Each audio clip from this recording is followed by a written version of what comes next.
S ধাপের প্রস্তুতি। S ধাপের প্রস্তুতি মানে কি? এস ধাপে কি ঘটনা ঘটে? এস ধাপে প্রথমত ডিএনএ রেপ্লিকেশন ঘটে। ডিএনএ রেপ্লিকেশন ঘটে, তার সাথে কি হয়? তার সাথে হিস্টোন প্রোটিন তৈরি হয়। তার সাথে কি তৈরি হয়? Histone protein. হিস্টোন প্রোটিন তৈরি হয়। এটা কিন্তু নতুন অ্যাড করা একটা ইনফরমেশন। পুরাতন বইয়ে হিস্টোন প্রোটিন কথাটা ছিল না, ঠিক আছে? তোমরা আই গেস ক্লাসে আছো, হিস্টোন প্রোটিন যেটা পুরাতন বইয়ে ছিল না, নতুন বইয়ে আছে, খুবই ইম্পর্টেন্ট এর জন্য। তাহলে এস ধাপে কি ঘটে? ডিএনএ রেপ্লিকেশন ঘটে, ডিএনএ দ্বিত্বন হয়, বুঝছো? এর সাথে কি হয়? হিস্টোন প্রোটিনটাও তৈরি হয়। এখন দেখো যে ডিএনএ রেপ্লিকেশন, হিস্টোন প্রোটিন, এগুলো তৈরি হওয়ার জন্য কি প্রয়োজন? অ্যামিনো অ্যাসিড প্রয়োজন, প্রোটিন প্রয়োজন। এগুলো তৈরি হবে কোন ধাপে? এগুলো তৈরি হবে এস ধাপে, মানে এগুলো তৈরি হবে যে জি1 ধাপে, বুঝছো? এস ধাপে যেগুলা তৈরি হচ্ছে ডিএনএ রেপ্লিকেশন, এগুলার কাঁচামাল তৈরি হবে জি1 ধাপে, বুঝছো? জি1 ধাপে তাহলে কি হবে? যে কাঁচামাল তৈরি হবে, কাঁচামাল তৈরি হবে কার? এই যে ডিএনএ রেপ্লিকেশনের। তাহলে এস ধাপে ডিএনএ রেপ্লিকেশন শেষ। এরপর কোথায় যাব আমরা? জি2 তে যাব। জি2টা কি? জি2টা হচ্ছে তোমার এই যে এম ফেজ বা ডিভিশন হবে, কোষ বিভাজন হবে, এটার পূর্বের পর্যায় হচ্ছে জি2, ঠিক আছে? জি মানে কি? কোন পরের ধাপের প্রস্তুতি নিবে। তাহলে মাইটোসিস কোষ বিভাজন হবে, যে এটার প্রস্তুতি নিবে কে? জি2 ধাপে, বুঝছো? তাহলে জি2 ধাপে যে এটার প্রস্তুতি নিবে। আচ্ছা, এটার প্রস্তুতি হিসেবে সে কি কি তৈরি করবে?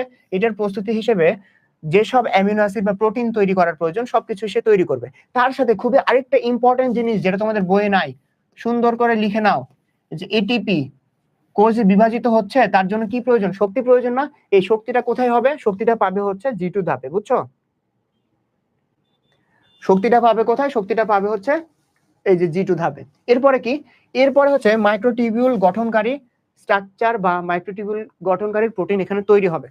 মাইক্রোটিবিউল গঠনকারী পদার্থ বা প্রোটিন এখানে তৈরি হবে। এখন মাইক্রোটিবিউল, এটার ইম্পর্টেন্সটা আসলে কি? মাইক্রোটিবিউল এটা কেন প্রয়োজন? আচ্ছা, প্রাণীদেহে যে অ্যাস্টার তন্তু, মানে অ্যাস্টার বলতেছি স্পিন্ডল ফাইবার, ঠিক আছে? স্পিন্ডল ফাইবার গুলা তৈরি করে সেন্ট্রিওল। কিন্তু আমরা জানি যে উদ্ভিদ কোষে কোনো সেন্ট্রিওল বা সেন্ট্রোসোম থাকে না।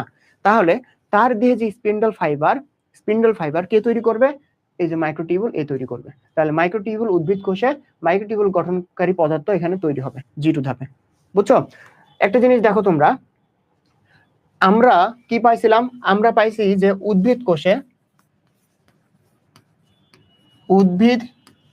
কোষে শুধু পাওয়া যায়, উদ্ভিদ কোষে শুধু পাওয়া যায় এরকম একটা যদি অঙ্গাণুর নাম বলি, তাহলে তোমরা কি বলবা?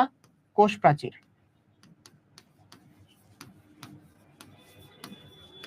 এরপর প্রাণী কোষে শুধু পাওয়া যায়, প্রাণী কোষে শুধু পাওয়া যায়, প্রাণী কোষের সাথে নিম্ন শ্রেণীর কিছু উদ্ভিদেও পাওয়া যায়, প্রাণী কোষ প্লাস নিম্ন শ্রেণীর উদ্ভিদ, নিম্ন শ্রেণীর উদ্ভিদে পাওয়া যায়, অন্য কোথাও পাওয়া যাবে না। এরকম যদি একটা অঙ্গাণুর নাম বলি, তাহলে তোমরা কি বলবা?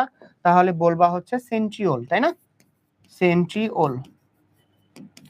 তাহলে এই সেন্ট্রিওলটা কার থাকে না? এই সেন্ট্রিওলটা উদ্ভিদ কোষের থাকে না। সেন্ট্রিওলের কি কাজ? সেন্ট্রিওলের কাজ হচ্ছে কোষ বিভাজনের সময় যে স্পিন্ডল যন্ত্র তৈরি করা, আর স্পিন্ডল যন্ত্র থেকে স্পিন্ডল তন্তু বা স্পিন্ডল ফাইবার তৈরি হয়, ঠিক আছে? কিন্তু উদ্ভিদ কোষে তো কোনো সেন্ট্রিওল থাকে না। তাহলে উদ্ভিদ কোষে কে এই স্পিন্ডল ফাইবার বা স্পিন্ডল তন্তু তৈরি করে? এই তৈরিকারী পদার্থ হচ্ছে মাইক্রোটিবিউল, বুঝছো? এই মাইক্রোটিবিউলটা স্পিন্ডল ফাইবার বা স্পিন্ডল তন্তু তৈরি করে। আচ্ছা, এরপরে আসো যে জি2 ধাপে আর কি হচ্ছে? জি2 ধাপে হচ্ছে যে সেন্ট্রোসোম, সেন্ট্রিওল থেকে সেন্ট্রোজোম তৈরি হয়। এই সেন্ট্রোজোমটাই হচ্ছে আসলে আলটিমেটলি কাজ করে, সেন্ট্রিওলের হয়ে কাজ করে, বুঝছো? আচ্ছা, এরপর হচ্ছে এমপিফি। এটা মানে কি? এটা মানে হচ্ছে ম্যাচুরেশন প্রমোটিং ফ্যাক্টর। এমপিফি এটা মানে কি? এটা মানে হচ্ছে ম্যাচুরেশন দেখতে পাচ্ছ কিনা বলো, বুঝছো?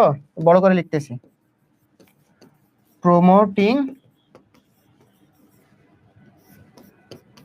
ফ্যাক্টর।